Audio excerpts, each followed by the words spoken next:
It's time to accelerate. Hi, I'm your host, Andy Paul. Join me as I host conversations with the leading experts in sales, marketing, sales automation, sales process, leadership, management, training, coaching, any resource that I believe to help you accelerate the growth of your sales, your business, and most importantly, you. Hello, and welcome to Accelerate. I am excited to talk with my guest today. Actually, talk with her again. Joining me is Barbara Weaver-Smith, who's been here once before, co-author of Whale Hunting, How to Land Big Sales and Transform Your Company, founder and CEO of the Whale Hunters, a consulting firm based in Arizona, and now, and most germane to the show, author of a new book, Whale Hunting with Global Accounts, 4 Critical Sales Strategies to Win Global Customers. And we're going to talk about that today. Barbara, welcome to the show. Thanks, Andy. I'm glad to be with you again. Well, it's nice to have you. So, just in case somebody who's listening wasn't tuned in on episode 122 when you were here before, maybe just take a minute, introduce yourself again, and tell us a little bit about your background. I'd be glad to. I've been working with small and mid-sized companies to help them grow in a fast way, particularly by selling bigger deals to bigger customers. And the kind of impetus for this book was the first book, Whale Hunting, was all about how to learn to sell and service bigger deals. And so now my customers have done really well at that, and they have their own customers who are going global or who have become already were global customers, but we're not really doing global business with them yet. Mm-hmm. So that's what gave rise to this extension, I guess, or deeper dive, because we didn't anticipate that in the first book. I work with B2B companies exclusively. Mostly they're in the $10 million to $100 million annual revenue. They are all over the United States and in some Asian and European countries, although I only work with them in the U.S. At least I have so far. So we haven't gotten you on the airplane over to Europe and Asia? No, not to do business there yet. So, yeah, those companies, 10 million to 100 million, those are not big companies by a stretch of the imagination. No, so imagine, they're not. Imagine it's an interesting economic discussion that they have internally about, okay, can we afford to do business globally? And so how those discussions go. I mean, how do they reach the point where they decide, yeah, we've sort of mined and we're mining effectively what we can get closer to home, but yeah, there's these great opportunities that could be quite profitable overseas. Yeah. Let me give you an example. I work with a company in Kansas City, and they do all kinds of engineering services in the pharma industry. Mm-hmm. They work with 19 of the 20 largest pharmacies in the world. Virtually all their clients are global businesses. Mm-hmm. And so the same kind of work that they do for them in the U.S., that work is needed all over the world. And so it doesn't make sense for them to continue to go after new companies in the U.S. instead of extending their reach with at least a few of the global companies they already have. And so the discussion is about how do they do that really in a strategic way. They're not going to do global business with all of those clients. They have to decide which ones they are most suited to. A couple of those clients are doing global purchasing, making it more and more necessary for all of their service providers to think about them globally, or even their stateside business is going to be at risk in the future. And other companies that sell enterprise software. If you're a marketing company, if you're a training company, anything you could sell that a company uses in a global sense, if you don't at least think about one or two or three of those companies as global clients. Somebody else is going to do that. Right. And I think one of the key decisions for companies as they continue to grow their revenues and they've have their own journey is, okay, how do we most cost effectively attack these opportunities? Because there's a big difference between getting on a plane, doing it yourself, signing up a distributor, a partner, a JV partner, and so on, whatever the range of options that exist. So how are you working with companies, or how are you advising them in this book to sort of approach that sort of first critical decision? Yeah, well, the first critical decision is to start thinking about it as early as you can, really long before you do it. So one of the things that gets in the way very early is if you have your sales force all organized into territories. You're going to have to get over that soon because it just doesn't hold up.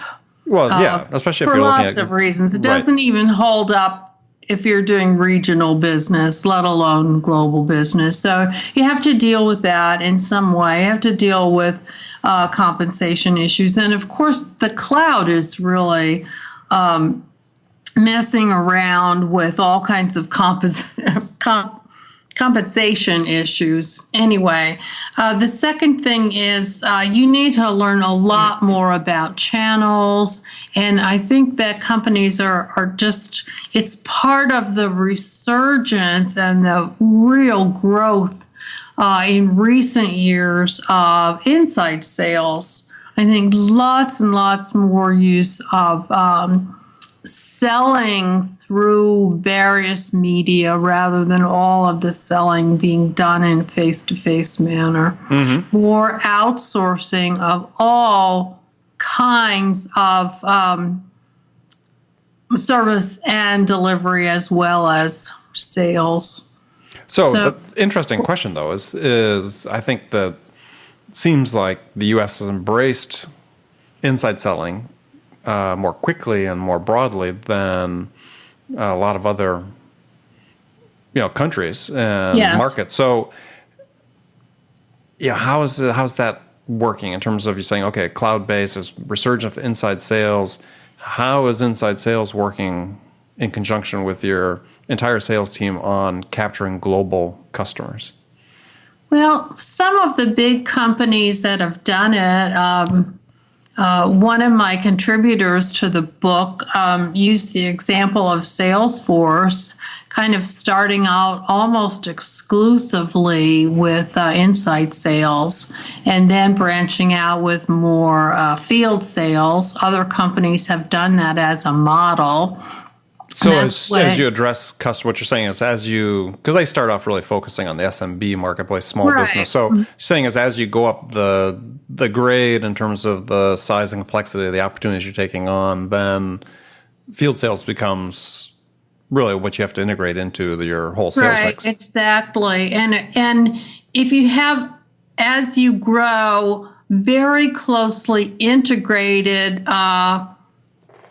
inside sales and field sales teams, with the growth of all kinds of social media involved in building customer relationships, the actual value of the face-to-face time is not the same as it once was. Part of it is really getting to understand your customer. By that, I mean all of the people that you deal with. Many of them would just as soon deal with you at least part of the time in a Skype environment or a webinar environment or a telephone environment, not necessarily always a face-to-face environment. They may have many members of their buying team distributed in a lot of different places. And when they are a global organization, they are very used to having meetings and making decisions in all kinds of communication mechanisms that involve distributed communication. Sure. Well, it's an interesting point because historically, and as someone who's done a tremendous amount of international business myself, is that there's always been this idea that, gosh, outside the United States, there's certain countries and cultures where the relationship is valued much more deeply. It's much more of a prerequisite to doing business. Seems like you're saying that's changing. It is changing, and it's changing in different ways in different places. So the first chapter in my book is called You Don't Know Enough. And it just means that however much you know now, it's not enough. You don't know enough about the customer. You don't know enough about their global footprint, all of the companies that may be part of who they are. I used the example of Novartis, which at the time I did a piece of research on them, they were actually 489 companies. And I made the claim that if you have a salesperson that's going to call on Novartis, if that salesperson worked for me, I wouldn't want them to go into anybody at Novartis until they actually had a handle on who are those 489 companies. Because otherwise you could have a stupid conversation with somebody. You just a failed conversation, right? There are things you ought to know. What does it mean that they're that big? What does that big mean to you? And you kind of ought to know what are the strategic issues in Novartis and their key subsidiaries around the world, and what does that mean for how they think and how they do business and what they're struggling with. So I'm getting a little outside, the core question you asked me, but you have to think about channels. You have to think about mitigating risk, which just when we were only talking about companies in the U.S., my advice was, if you're trying to move out of your region, don't go to the East Coast and the West Coast at the same time. Pick an area where you want to make your next mark, and don't pick an area where it's going to take all your resources to go in too many different directions. Just go to one place and try to make a little bit of a mark there. Well, the same thing would be true if you want to make a stab at going international. Pick one of your companies that you're already working with, talk to them, learn from them, explore some of the channels. One of the tips that I give in the book is that I believe that we all have, in the United States, we have what I call your personal foreign trade concierge. And that's the International Trade Administration of the U.S. Department of Commerce. Mm-hmm. One of the things that the U.S. government happens to do extremely well, in my opinion, and those offices are located, several of them in every state, and they'll set up a trade mission for you. They'll introduce you to people. They'll teach you everything you need to know about actually how to do it, how to connect with people that can help you. So you can learn a lot that way, mostly free. Right. But I think to reinforce a point that you had made is that earlier, as you started talking about going global, you didn't say, and hopefully people caught this, she didn't say, well, choose that you want to go into Germany and go into a geographic area. You're saying pick a company. Yes. Which is really an important distinction that's really different than how people may have been accustomed to doing international business 10, 20 years ago. We're talking about, this is all account based. It's not geographic based. And that's how you're going to learn. Right. Right. And it's as you said, you may be going into cultures where that personal relationship, hey, you need to go out and have drinks and so on, is really important. But now, they've got accustomed to having distributed teams. They're getting on video conferences together and so on. Is that, that collaboration model is much different than it used to be. Exactly. And the deeper you get into a company, the more they will know your name and your reputation, even if you're dealing with new groups of people in every different location. but you can build a reputation in that company globally. The other thing I believe is if you're a small business competing with huge businesses, because you will be competing with the IBMs or with the Accentures, and in some cases, if you're in a service business, if you're in a B2B service business, you can know as much or more than their people know. You can absolutely compete with them on what you learn and what you talk about. You can't compete with them in other resources, but you can compete with them in your own knowledge base and your team's knowledge base.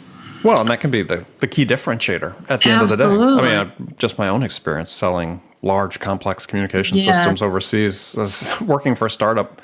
Yeah, we won multi-million dollar deals against much, much larger competitors. But yeah, it's because actually we knew more than they did oftentimes. Yes, because typically you're sending more seasoned, more experienced people in to talk to the buyers than your really big competitors are. So you have kind of a built-in advantage as long as you use it. Most of the buyers in big companies who are in high-level management positions, who actually buy things, who buy big things, their biggest complaint about salespeople that they talk to is they never learn anything new. They spend most of their time in internal meetings with other people in their own company, and they're just always looking for a new idea, fresh application. They don't want to hear about your stuff. They want to learn something new about what they might accomplish to make a difference in their company. And so you need to know a whole lot about them, a whole lot about their strategy. And you need to know what's going on in the business world and how other innovations are going to come down the pike. Like the Internet of Things, if you're in the sales business like we are, I mean, this stuff comes to us and we kind of have it on mind, but people in general don't have that in their mind yet. It's rattling in there somewhere, but it's not a big deal. Just like the cloud was not in kind of general awareness. Right, but very long ago, probably still isn't. And it's just going to be such a radical transformation. And we have to know these things and be able to just give some really enticing examples of what they can do for people. Yeah, well, I think what you're talking about a couple things. One is as I understand it, which I think are perfectly valid, is there's this whole idea of continuous learning, which is so important for sales. Even if you're not in global sales, the same idea of understanding your customers to a much deeper level and the environment that they're operating in and what the things are going to influence their decisions are really important. And even if you're selling to a company that's a $10 million company instead of a $10 billion company, the same considerations are taking place in their minds, certainly in the business owner, the entrepreneur, the CEO that runs it. So, but you have that same responsibility. You have to have a broader worldview. You have to, sales is a thinking person's profession. Oh boy, it sure is. That's what this book turned out to be about. I mean, it really is. It kind of comes from Barbara, who used to be the English prof, It takes me back to the beginning of my career, because that's what it comes down to. And you're right, it's not just about being global, but it's about this isn't really a how-to book. It's about how to think seriously about your work. Mm-hmm. Absolutely. And I think the second part I was going to talk about is the way you learn is by asking questions. Yes. And you have to be curious. So when you go and you talk to executives in a global corporation, it's the same as if you're talking to somebody in a smaller corporation, is what are the questions that you can ask that are going to surface their aspirations, their objectives, their concerns that you can then begin to address. And you have a point in the book you make about too many rep center meetings with senior execs, basically only armed with their product knowledge. And this happens even in really large account selling, surprisingly. And you got to get past that. I mean, that's why I believe you have to know so much. And the way you learn is questions. Exactly. So first of all, you have to learn before you go in there. And here are the things that I always want to know. What's going on with their strategic plan? What's in the news about them? What are they trying to accomplish? I like to use, I use Verizon as an example a lot because everybody's heard of Verizon. Everybody knows what Verizon is up to, except maybe some people have noticed recently that Verizon has this new ad out about this little thing called Hum that you insert into your car, and it's kind of it's a diagnostic if something goes wrong, and it gets you help. It's a teenage driver watcher is what it is. It is, exactly, among other things. Well, the backstory to that is Verizon has invested $1.5 million in a project with the University of Michigan on connected cars that drive on smart highways, and so they are interested in the auto industry, the driverless car industry in very new ways. And so when I was looking at Verizon's website, they have a big enterprise industry far beyond their consumer industry. They do technology that they call smart water for big corporations, and they have other kinds of industrial products and services that you've never heard of. So I would be armed with that knowledge, and then I would ask questions of the executives I was talking about. Where does your responsibility fall for these new ideas, these new strategies? What's your part of that? What are you charged to deliver? What changes has that made in the direction you're going? Yeah, I like to find out what they care about more than anybody else in the company. Yeah. Verizon has practically sold off all its towers. They don't own the towers anymore. They lease back the towers, getting their capital for all these other kinds of investments. So you don't go in there and ask the questions like, what's your pain point? What's keeping you awake at night? You have to know enough about their business and business in general. Ask a smart question that you really don't know the answer to, but you would have to know a lot about that company in order to ask it. And they will talk to you for an hour and think you are the smartest person that's come in there in a while. Exactly. Yeah, I'm laughing when you say the pain point question because, gosh, so tired of that question. Yeah. It's such a pointless question. So, but it's especially in a large account. So, continuous learning, great question. So let's talk a little bit about the process you outlined in the book too. As you have one of your 4 key strategies is process. Yes. And I love that you acknowledge the fact that the longer the buying process, the less well-defined your sales process is going to be able to be. Right. And this is a problem for some companies that are trying to sell larger accounts that that they just can't sort of map out continue a sequence of steps that take them all the way to the end, because at some point as it gets longer, it's sort of you're acting more by intuition, as you point out.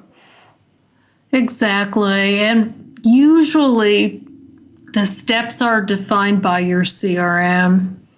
And you have, I gave some examples of CRM steps. And I wasn't meaning to make fun of CRM because I believe you have to have that. It's really important. But CRM has maybe 7 or 9 or 11 steps, and there's something like most of them have a first visit and a second visit, and then they will have a presentation, and then they'll have a proposal, and then maybe they'll have a negotiation, and then they'll have a close.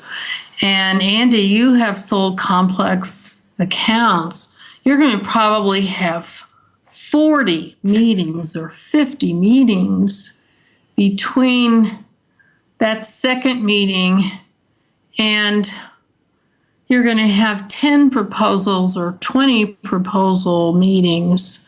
And a lot of this is going to be over and over and over with different people and different sets of people. And it's going to be enormously complex.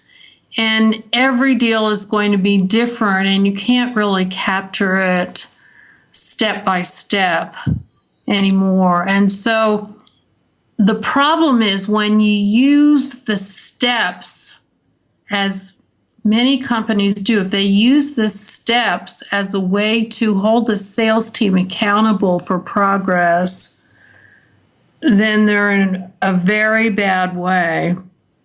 If they use the steps as a way to try to measure the predictability of the outcome of that sale, they're fooling themselves.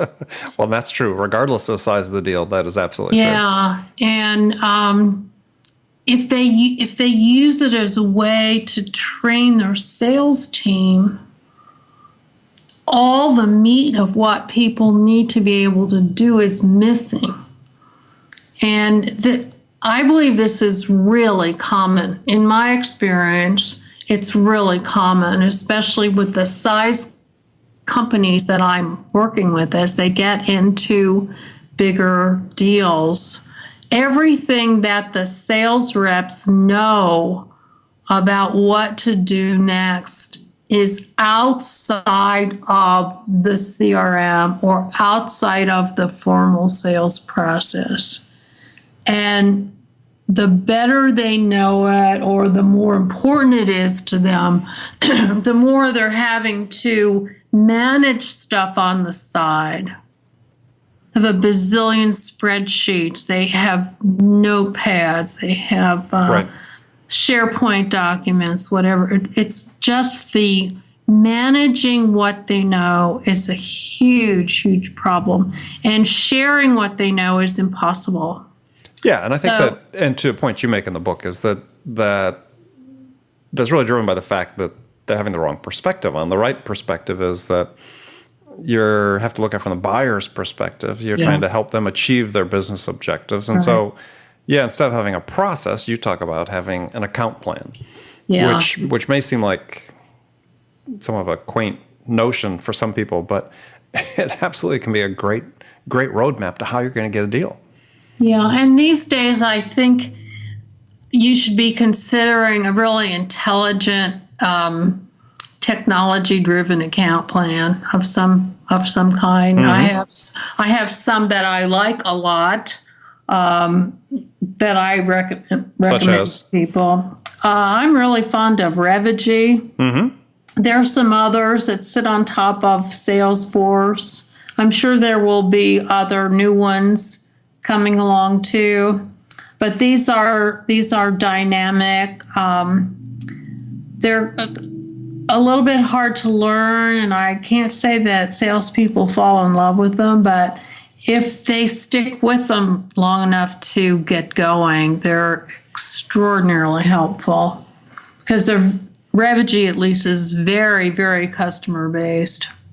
Yeah, and I think that you bring up some really good points in the book about, and this is a point that I've written about before too, is that oftentimes, especially given the length of the sales process with large accounts, global accounts, is that by the time they get to the decision, that sometimes the factors that were driving the decision have become obsolete. Right. And part of that happens by just the mere fact of selling to them and educating them about what the options are. And that also contributes to that. Exactly. And then you have pre-sales people and sales engineers. And I'm thinking mostly of some of the account teams I've worked with that were working with some of the world's largest companies. They were mostly working with enterprise software.